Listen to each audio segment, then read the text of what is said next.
The construction of the White House, one of the most iconic buildings in the United States, began in October 1792 and was completed in November 1800. Designed by Irish-born architect James Hoban, the White House has served as the residence and workplace for every U.S. president since John Adams. Located at 1600 Pennsylvania Avenue Northwest in Washington, D.C., the White House is a symbol of the American presidency and government. President George Washington oversaw the construction, although he never lived in it. The building's initial design was influenced by classical architecture, with inspirations drawn from villas in Europe. The cornerstone was laid on October 13, 1792.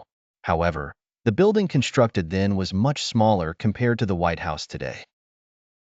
Over the years, numerous renovations and expansions have taken place.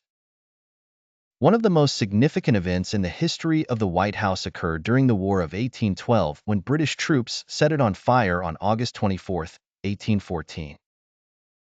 Much of the interior was destroyed, and only the external walls survived. James Hoban was brought back to oversee the rebuilding, which was completed in 1817 under the presidency of James Monroe. One of the distinctive features of the White House is its color. It's called the White House due to its white-painted sandstone walls. Before being whitewashed, the sandstone was a grayish color.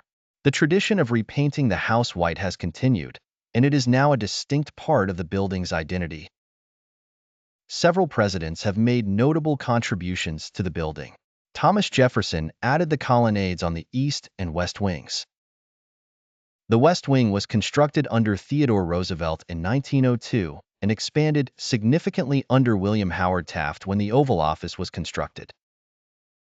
Franklin D. Roosevelt added a second West Wing expansion and created the modern Oval Office, which is still in use today. During Harry S. Truman's presidency, from 1948 to 1952, the White House underwent a massive renovation. The interior was completely gutted and rebuilt due to structural concerns.